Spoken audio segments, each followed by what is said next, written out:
Hello everybody, it's Adam Bushnell, the author, and I've just been reading the first chapter of one of my books that's entitled Quests in Epica, and I'm going to read you chapter 2. Luckily, my pet, Belle the Dog, enjoyed chapter 1, and she did say that she's happy to stay for chapter 2. Or rather, she's fallen asleep and she doesn't have much of a choice. Anyway, chapter 2, it seems quite fitting, is called Pet at Home, which is exactly what Belle the Dog is, a pet in my home. I don't know if you remember what happened in chapter 1, but quick recap. Emily, the main character, had always wanted a pet, and she found a strange looking creature in the schoolyard, part cat, part rabbit and part squirrel. But unfortunately, as she was late back to the classroom, Mrs. Hackingbottom, her teacher, is giving her a lunchtime detention. Will Emily finally get to see the squeak habit? Let's find out. The bell screamed announcing lunchtime had arrived. The class filed out. Emily sat at her desk, her eyes strained towards the window, towards the patch of trees that were hiding the squeak habit. Right, Mrs. Hackingbottom snapped.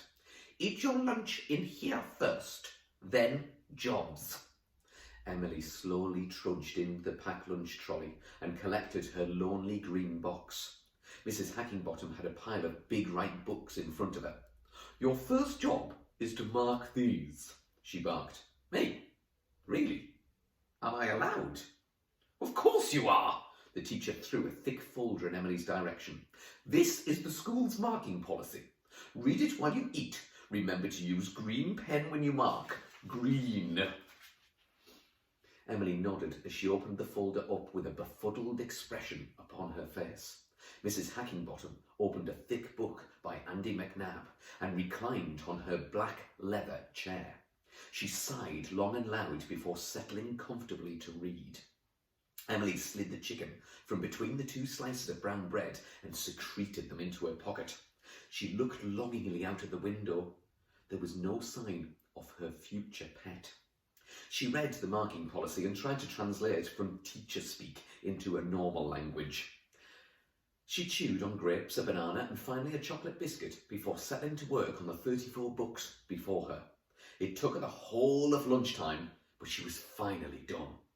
I hope those books are quality marked. This was all her teacher said as the rest of the class came in silently from lunch. The afternoon dragged as long and hard as any that Emily had ever encountered. But finally, eventually, at last, and later rather than sooner, the bell for the end of school chimed its happy song. Once outside, Emily raced to the patch of trees. Breathlessly, she made cooing noises and crouched.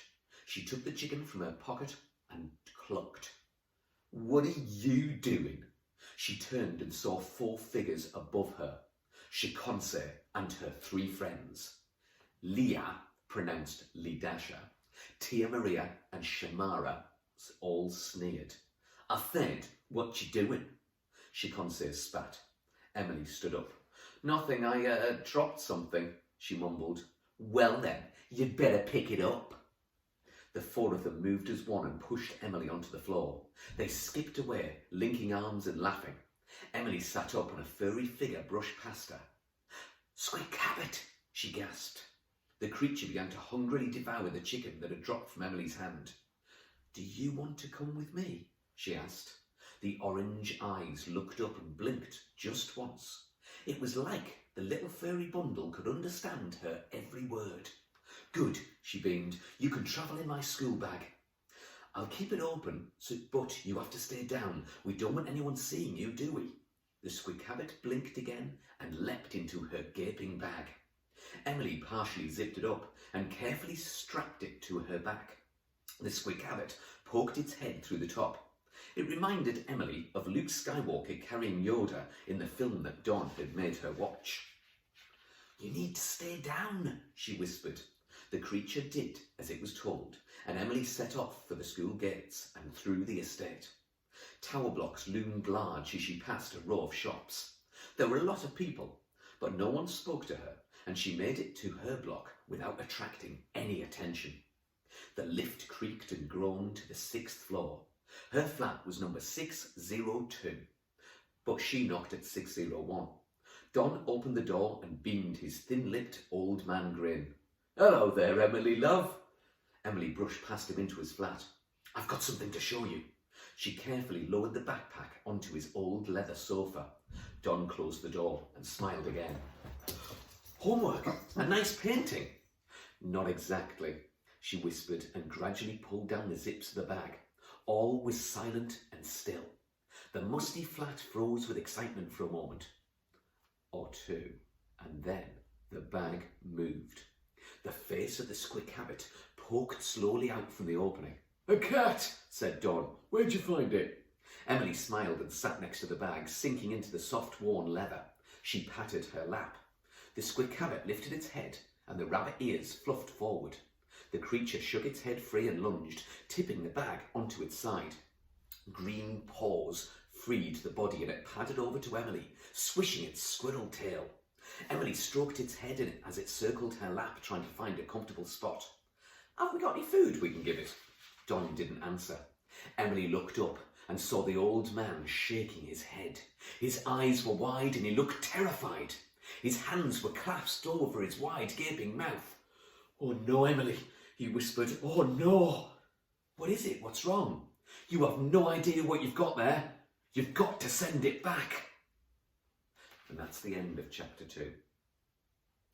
Chapter 3 will be coming shortly on another post. Belle the dog obviously got a little bit bored during that chapter. I hope you didn't though. Now, why is Don frightened of the Squick Habit? Have a chat with your friends and your family and maybe decide why you think that Don is scared. And we'll see if you're right in chapter 3. In the meantime, don't forget to send me your ideas. Don't forget to send me your crazy pictures of monsters and heroes and all the things that might feature in this book here. It says on the back that what's coming is witches, demons, giants, battles, and weird creatures from world mythology. You could send me your own weird creatures. Don't forget, I'm on Instagram, I'm on Twitter, I'm on Facebook, but you can also send me an email from my website, adambushnell.co.uk. But subscribe and make a comment on this post if you want to ask me a question there too. And I'll see you very soon for chapter 3. Bye for now.